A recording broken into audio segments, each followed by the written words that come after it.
On September 27, 2019, 19-year-old Lauren Showers was working as a laborer on a construction site in Montana. His job that day involved driving a forklift on a highway bridge near Wilsall. The weather was bright, the machines hummed in the background, and Lauren was focused on the task at hand, just another young man earning his living. But suddenly things started to go south. What started as just another day at work would become a horrifying nightmare. Cars, impatient at the traffic lights, started illegally passing him. The bridge was a single narrow lane, already barely wide enough for Lauren and the massive 6-ton forklift he was operating. Lauren eased closer to the edge as one car squeezed past to avoid a collision. And that's when it happened. The brittle edge of the bridge, unable to bear the weight of the 4-ton forklift, gave way without warning. The machine tilted, then began its terrifying fall. Lauren, acting on instinct, tried to jump out, but his leg got stuck in the seatbelt. He dangled helplessly as the forklift dragged him down the 50-foot hill. The forklift rolled multiple times. Each impact was a deafening crash of metal and earth.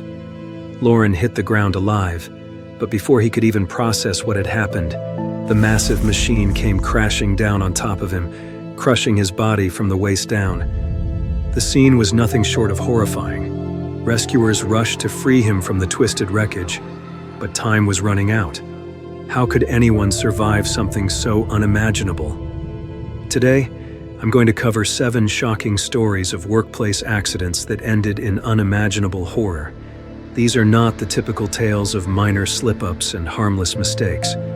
These are the worst of the worst. As always, viewer discretion is advised. Let's return to Lauren's story. After being crushed beneath the forklift, Lauren remained fully conscious, staring at the damage. He later described the terrifying sight of his legs pinned and realizing everything below his waist was destroyed. When paramedics arrived, they were shocked. No one had ever seen someone survive such devastating injuries. With the collapsed bridge, the rescue effort itself was going to be risky. The debris was unstable, and there was a real danger of further collapse. Time was running out, but somehow they managed to free him and stabilize him. When Lauren reached the hospital, the doctors quickly realized they had no choice. His injuries were too severe to save his lower body. His pelvis was completely shattered, his legs were crushed beyond repair, and the damage was irreversible. To save his life, they had to perform an operation known as a hemicorporectomy, which is a rare and extreme surgery to remove everything below his waist. This operation is so rare that even most surgeons only know about it from medical textbooks. The huge risks of blood loss, infection, and trauma made his chances of survival very slim. But Lauren defied the odds. The operation was successful and he survived the surgery. When he woke up, Lauren had no legs, pelvis, or genitals, but he was somehow alive. Instead of giving up, he chose to adapt. He used a custom-built prosthetic seat and learned to balance his weight and handle everyday tasks. Through it all, his girlfriend Sabia stayed by his side, and the two eventually married. Together, they found ways to build a new life. Lauren's story is one of survival against impossible odds. But some of the stories you're about to hear have no such happy ending. Lauren is our only survivor. Let's take it up a notch. What happens when old-school training meets new technology? This brings us to the chilling story of Kenji Urata. Kenji Urata was a 37-year-old maintenance worker at Kawasaki Heavy Industries in Akashi, Japan. Although industrial robots were becoming more common in factories in 1981, safety protocols were not yet a thing. This meant maintenance workers, including Kenji, had limited training on how to safely interact with these robots. So on that fateful July, Kenji went to work just like any other day. The factory was bustling, producing components for industrial machines, and he was at the heart of it. Kenji's task that day seemed routine. A production robot was malfunctioning and it needed maintenance. Normally, the proper procedure would involve shutting down the robot entirely before entering. However, for reasons unclear, Kenji bypassed the safety barrier. Instead of opening the gate, which would have automatically cut the robot's power, he climbed over it, unknowingly leaving the robot active. At first, everything seemed fine. Kenji was inspecting the robot, likely unaware of the danger. But as he worked, the machine's sensors, which were still operational, misinterpreted his presence. The robot mistook Kenji for a part of the production line. Suddenly, its mechanical arm moved, springing to life with inhuman precision. Before Kenji could react, the arm grabbed him and pinned him against a nearby grinding machine. The scene turned graphic in an instant. Moving with cold, unfeeling precision, the robot's mechanical arm grabbed Kenji and forcefully pushed him against a nearby grinding machine. Trapped and unable to escape, his body was crushed by the relentless movements of the machinery. Can you imagine working in a place where the machines you rely on don't know the difference between a person and a part? Colleagues rushed to help, frantically pressing emergency stop buttons, but nothing worked. The factory was filled with the sound of heavy machinery drowning out Kenji's screams. Within moments, he had passed away. After the incident, investigators tried to understand what went wrong. They found that Kenji had bypassed some safety steps, possibly to finish the repair quickly. But the bigger issue was the lack of proper fail-safes. At the time, things like locking down robots or fencing them off during maintenance weren't standard practice. And Kenji sadly became a victim of a system that wasn't built to protect workers from the very machines they worked alongside. Kenji's death is now known as the first recorded case of a robot killing a human in Japan. But a couple of years earlier, something similar happened in the United States. This is the story of Robert Williams. It was January 25, 1979. Robert, at the time, was a 25-year-old worker at the Ford Motor Company's Michigan Casting Center. That day, he was working with a massive parts retrieval system designed to move heavy materials across the factory floor. The system relied on robotic arms that weighed over a ton to retrieve parts from tall storage racks. But there was a problem. The system started giving incorrect inventory counts, showing that bins were full when they weren't. To fix the issue, Robert climbed into the storage racks to manually retrieve the parts. It wasn't the first time someone had taken this shortcut. Robots were often slow, and human workers were used to stepping in to save time. But as Robert was working, one of the robotic arms suddenly moved. The arm swung with mechanical precision and struck Robert directly on the head. The impact was catastrophic, killing him instantly. It took nearly 30 minutes for his co-workers to realize something was wrong and find his body. An investigation later revealed the dangers of the system. There were no alarms or sensors to warn workers when the robotic arm was about to move, and no barriers to separate people from the machines. Workers assumed that as long as they were careful, the robots wouldn't pose a threat. But the robot, designed for efficiency, didn't see Robert as a person, just another part of the environment. Robert's death showed a harsh truth about industrial accidents. There's no malice, no intent, just cold, mechanical force. And that's what makes these stories so chilling. Now let's leave behind the world of robots and look at something more old-fashioned. Our next story is a tragic case that shows how human negligence can be just as deadly as any high-tech machine. This is the story of Simon Jones. Simon was a 24-year-old university student from Sussex, taking a break from his studies in anthropology. He was curious about the world and passionate about social justice, often engaging in activism and campaigning for fair treatment of workers. Simon loved traveling, meeting new people, and learning about different cultures, which fit well with his studies. During his time off from university, Simon decided to find casual work to support himself and gain some real-world experience. In April 1998, he went to a recruitment agency called Personnel Selection, hoping for temporary work. They assigned him to a job at Irwin's dock in Shoreham, where he would help unload cargo from ships. Simon wasn't aware of the risks involved or how dangerous the work environment could be. For him, it was just a way to earn some money while he planned his next steps. But that decision would tragically cost him more than he could have ever imagined. On his first day at Irwin's dock in Shoreham, Simon arrived ready to work. He likely thought it was going to be a simple job, just unloading cargo from ships, a way to earn some quick money. But this was no ordinary workplace. Simon's job wasn't to operate the machinery. Instead, he worked inside the cargo hold, near a huge 2-ton mechanical grab that was controlled by someone outside.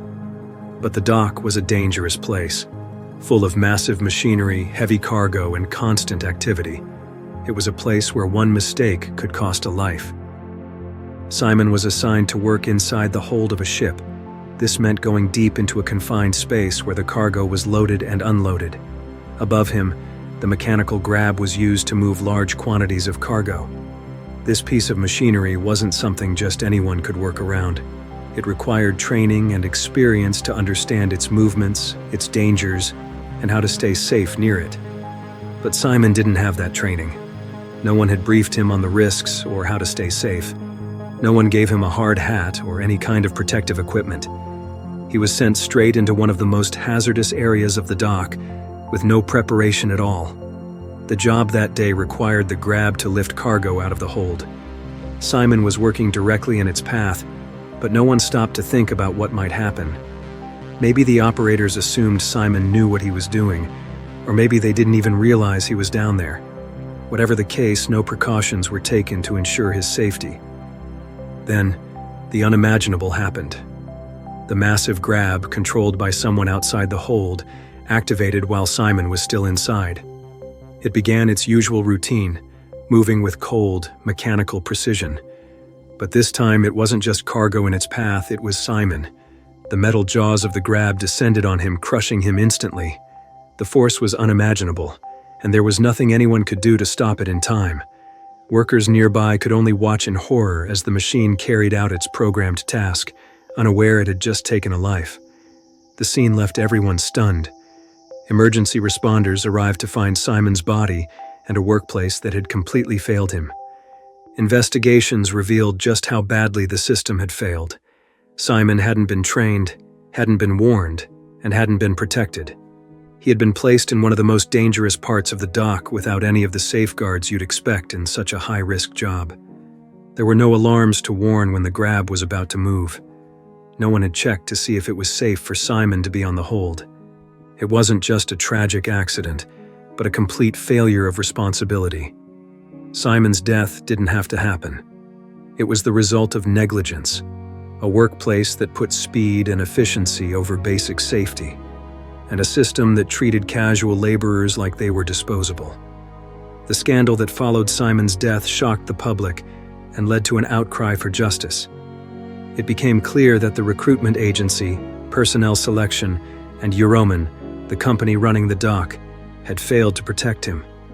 Irwin was fined £50,000 for breaching health and safety regulations, a penalty many people thought was far too small for such a serious failure.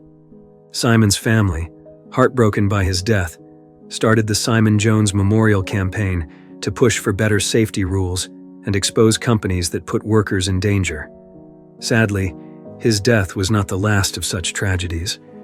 Our next story takes us to August 16, 2012, where another young worker, on his very first day at a new job, fell victim just as Simon did. This is the story of Day Davis. Day Davis was a 21-year-old young man, full of hope and ready to start a new chapter in his life. He had just been hired through a staffing agency as a temporary worker at a Bacardi bottling plant in Jacksonville, Florida. Like many people starting out, Day was looking for a steady income and the chance to build a better future for himself. He got the job, and on August 16, 2012, Day arrived at the plant for his first workday. The plant was a busy place filled with the sounds of machines and the constant movement of bottles and boxes. One of the key machines in the plant was a Palletizer, a massive piece of equipment that packed and stacked cases of rum onto pallets for shipping. The job of the Palletizer was simple, but important. It kept the production line moving efficiently. However, the machine had a history of issues. Broken bottles often spilled rum onto the conveyor belts, making them sticky and causing frequent jams. These jams were a persistent problem that had gone unfixed for years. Day's role that day was to assist with cleaning around the production line. A straightforward job, right? But on this particular day, the Palletizer had jammed again due to the sticky conveyor belts and broken glass. As a safety procedure, An operator should have performed a lockout-tagout, which meant shutting off the machine completely and locking it to prevent it from restarting while someone worked near it. What happened next was nothing short of a nightmare. Investigators later revealed a critical safety step had been skipped. What do you think happened? As part of his cleaning duties, Day was sent underneath the Palletizer to clear out the broken glass and rum. This task meant he had to duck under the heavy machine, completely exposed to its movements. While Day worked, the operator and a supervisor finished clearing the jam. Assuming the area was clear, they restarted the Palletizer without realizing that Day was still under. The machine sprang back to life. The Palletizer began to come down with mechanical precision, directly under Day. Now I should tell you that the Palletizer and the stacked cases of rum it carried weighed over 2,000 pounds. To put that in comparison, that's roughly the weight of a small car pressing down on a single person. Day, still under the machine, had no time to react. The crushing force was unimaginable. By the time his co-workers heard his screams and hit the emergency stop button, it was too late. Day had been crushed to death beneath the machine. What should have been a simple day of work turned into a horrifying tragedy. Investigators were called in to determine what went wrong, and the findings were alarming. The lockout-tagout procedure, which could have saved Day's life, had been completely ignored. In the rush to maintain productivity, this critical step was skipped. The long-standing issues with jams in the Palletizer had also been a known problem, yet the company had never taken steps to fix them properly. Instead, they relied on temporary workers like Day to clean up messes caused by these recurring malfunctions. The Occupational Safety and Health Administration, OSHA, fined Bacardi $192,000 for multiple safety violations. However, after negotiations, the fine was reduced to $110,000. Day's death became another example of what happens when safety is sacrificed for speed. But speed doesn't mean efficiency. But not all workplace dangers come from negligence or machinery. Sometimes the risks are in the very nature of the job itself. Violence is violence, whether it comes from a person, a machine, or even an animal. Few workplace accidents have been more popular than our next story. Steve Irwin was a man known and loved around the world. Born in 1962 in Australia, he grew up surrounded by animals. His parents owned a small reptile park, and from a young age, Steve learned how to handle crocodiles, snakes, and other wildlife. Steve had an infectious enthusiasm and a larger-than-life personality that made him a global icon. He became famous for his TV show, The Crocodile Hunter, where he showcased his daring encounters with some of the most dangerous animals on Earth. By 2006, Steve was one of the most recognizable faces in wildlife conservation. He had built a career on taking risks, from wrestling crocodiles to rescuing venomous snakes, always with a smile and his signature catchphrase, "Crikey." People admired not just his courage but also his deep respect for wildlife. Danger was part of his job, but it was a risk he accepted in the name of education and conservation. On September 4th, 2006, Steve was filming a new documentary called Ocean's Deadliest. The project focused on dangerous marine creatures and was being shot off the coast of Queensland, Australia.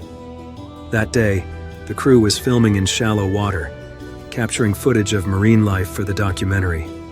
While scouting for interesting animals to film, they came across a large stingray resting on the seabed. Stingrays are generally docile creatures and rarely pose a threat to humans unless they feel threatened. For Steve, this seemed like a calm and routine encounter compared to the crocodiles and venomous snakes he was used to handling. Steve decided to approach the stingray to film it up close. As always, he moved carefully, trying not to startle the animal, but at some point during the interaction, the stingray may have felt cornered or threatened. In a split second, it whipped its tail, striking Steve multiple times in the chest with its venomous barb. Crew members rushed to pull him onto their boat, but the damage was done. He died within minutes. The entire incident was caught on camera, though the footage has never been publicly released at the request of his family. The shock rippled around the world. Steve Irwin had handled some of the planet's deadliest reptiles, often with flamboyant showmanship, leading people to think if anything ever happened to him, it would be a crocodile or a venomous snake. But a stingray. Fatal stingray incidents are exceedingly rare. In Australia, there had been only one other recorded stingray-related death before Steve's. The outpouring of grief was immense. Millions of fans mourned his loss, remembering him not just as a daring adventurer, but as a man who truly cared about the animals he worked with. Yet even in the midst of that grief, his death sparked a strange revenge against stingrays. In the weeks following the incident, dozens of stingrays were found mutilated along Australia's coastline in misguided revenge. Steve's family condemned these actions, reminding the world that Steve had spent his life protecting animals and would never have wanted harm to come to them. Steve Irwin's death was a unique workplace tragedy. For him, the wild was his office, and he always knew the risks that came with it. But no one could have predicted such an outcome from an animal so rarely associated with danger. While Steve Irwin's story shows how unpredictable nature can be, our next story shows how humans can also make deadly mistakes. This is a story about a man, a gun, and Bruce Lee's son. Confused? Let me explain. Brandon Lee was the son of Bruce Lee, the famous martial artist. But by the 1990s, Brandon was making his own way in Hollywood. He wanted to prove that he was more than just Bruce Lee's son. Brandon was talented, charismatic, and had a bright future ahead. In 1993, he landed the lead role in The Crow, a dark movie about a man who is murdered and comes back from the dead to get revenge. This role was a big moment for Brandon and could have launched him into stardom. The movie was bold and exciting, with intense action scenes and haunting visuals. But behind the scenes, things were less smooth, and one mistake during filming would change everything. On March 31, 1993, Brandon was filming an important scene. In it, his character walks into a room and is shot by another actor with a revolver. It was a dramatic moment central to the story, and like all firearm sequences in Hollywood, it was supposed to be carefully staged.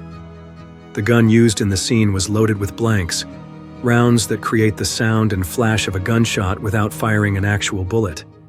Everything seemed routine, and no one expected anything to go wrong. What the crew didn't realize was that the revolver had a deadly mistake. During a previous scene, the same gun had been loaded with dummy rounds, which are ammunition that looks real, but lack gunpowder.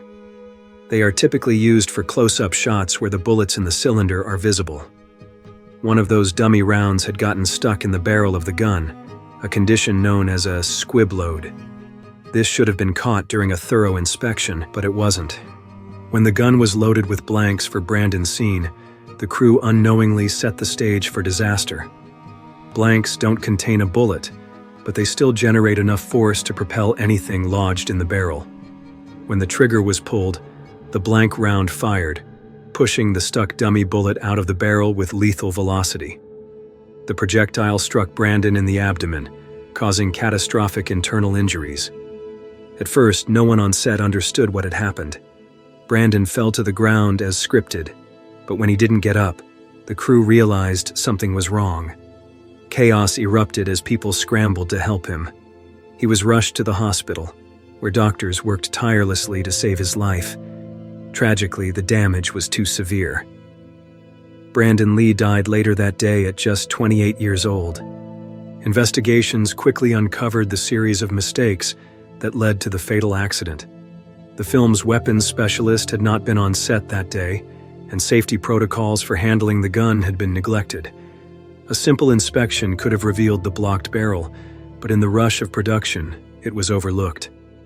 After Brandon's death, there were promises of reform. Hollywood tightened some safety rules for handling firearms on set, but sadly, the lessons didn't stick. Years later, similar tragedies occurred, like the 2021 shooting involving Alec Baldwin on the set of Rust, where cinematographer Helena Hutchins lost her life. These incidents proved that safety failures continue to happen when proper precautions are ignored. Workplace disasters can take many forms. Sometimes it's an accident, sometimes it's negligence, and sometimes it's something far more deliberate that shatters the illusion of safety in a workplace. On August 26, 2015, during a live morning news segment in Virginia, Reporter Allison Parker and cameraman Adam Ward were out at Bridgewater Plaza in Moneta, Virginia. Allison, a vibrant 24-year-old journalist, was conducting an on-air interview with Vicki Gardner, a local business leader. Adam, 27, was behind the camera, capturing every moment with his usual professionalism. For the TV crew, it seemed like just another routine assignment covering a community story. The broadcast started like any other, with Allison smiling and engaging her guest in conversation. Adam's camera framed the scene perfectly, showing the bustling plaza behind them. But as Allison asked her next question, something unexpected happened. A man appeared out of nowhere. Without any warning, he opened fire. The first shot startled everyone. Allison screamed and ran, her microphone falling to the ground. Adam's camera tumbled as he too tried to react, but it was too late. Allison and Adam were shot multiple times while their colleagues back in the control room watched in horror. Viewers at home also witnessed the chaotic scene before the broadcast abruptly cut away. The attacker was Vester Lee Flanagan, a 41-year-old former TV employee who had worked at the station under the on-air name Bryce Williams. Flanagan was fired in 2013 for his unstable behavior and conflicts with coworkers. Over the years, his anger had festered, and he blamed Allison and Adam for his situation. The attack didn't end there. In an act of calculated cruelty, Flanagan recorded the shooting from his own perspective and later posted the footage on social media. Although I obviously would not show you the video, it spread quickly online. Many initially thought it was a prank of some sort, because the idea of a murder broadcast live on television seemed too unbelievable.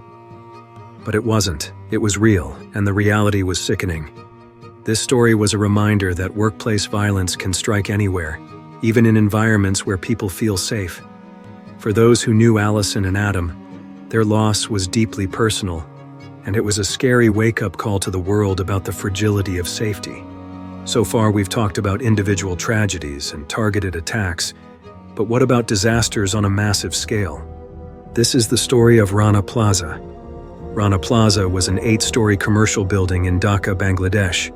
It was built in 2006 and housed several garment factories producing clothing for major international brands like Primark, Walmart, and Benetton.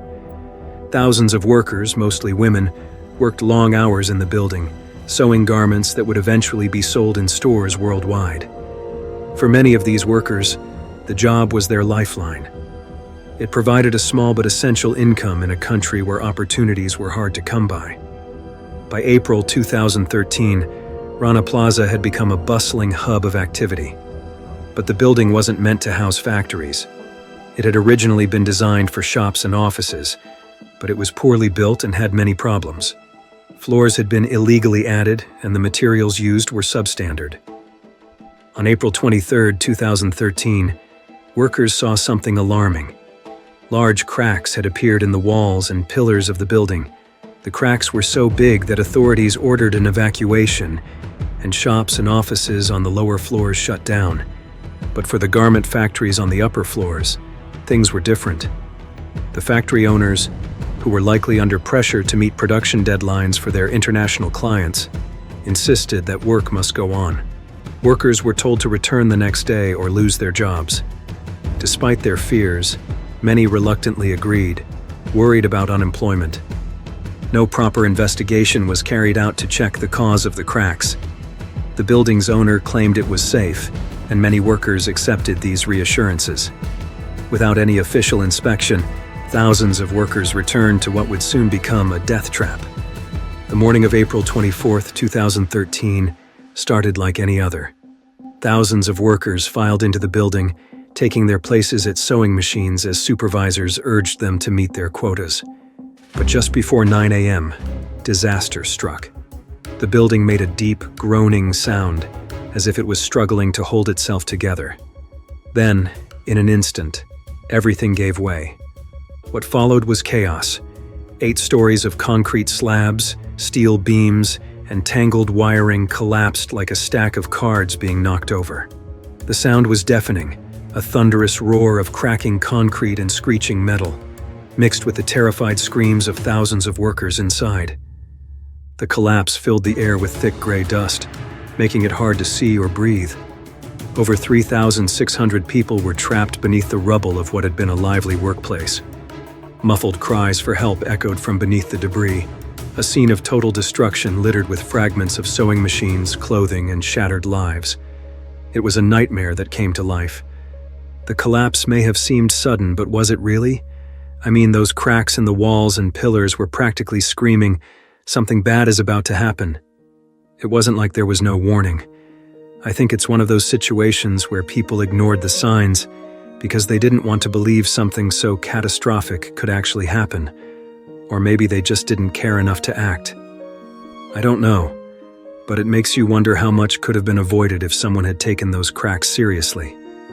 Don't you think? Anyways, the chaos that followed lasted for days. Survivors trapped in the debris described the horrifying moments after the collapse: pitch darkness, the stifling heat, and the sound of screams all around them. Some were pinned under heavy beams, unable to move, while others clung to life in small air pockets. Many died instantly, but for others, the nightmare dragged on for days. Rescue efforts began almost immediately, but they were chaotic. Volunteers and rescue workers, armed with nothing but small tools in their bare hands, dug through the rubble, listening for faint cries or tapping sounds. Imagine being one of the rescue teams, helping a person while hearing about another suffering. For some survivors, the only way to save them was by cutting off limbs trapped under concrete to free them before they succumbed to dehydration or infection. By the time the rescue efforts ended, the death toll had reached over 1,100, with more than 2,500 others severely injured. The scene was like that of a horror movie. As the dust began to settle, questions arose about how such a tragedy could have happened. Investigators were called in to determine what went wrong, and the findings were damning. The building had been constructed without proper permits, and the illegal addition of extra floors had overloaded its structure. Remember what I said earlier about how it wasn't supposed to house factories? The vibrations from heavy sewing machinery had further weakened the building, making collapse inevitable. Yet despite clear warning signs, factory owners had chosen to ignore the risks, forcing workers to return to a death trap. The Rana Plaza disaster became a global scandal. Major brands faced intense scrutiny for outsourcing production to factories with unsafe working conditions. In response, the Bangladesh Accord on Fire and Building Safety was created, promising to improve safety standards in the garment industry. Compensation funds were set up for victims and their families, even though many survivors received little or nothing. The Rana Plaza collapse isn't just a story of a building falling, but yet another reminder of what happens when profit matters more than human lives. Incidents like this should never happen, but sadly, they continue to. So what do all these stories have in common? Whether it's a building collapse, a machine failure, or an act of violence, they show the terrible cost of ignoring safety and putting profit or carelessness first. These tragedies remind us that behind every number are real people with lives, families, and dreams, and it's up to all of us to make sure their stories are never forgotten. What do you think about these tragedies? Can they be truly prevented, or are they just the cost of doing business? Let me know your thoughts in the comments below. Want to support the channel? Join for exclusive perks. Thanks for watching, and I'll see you in the next one. Stay bold and live brave.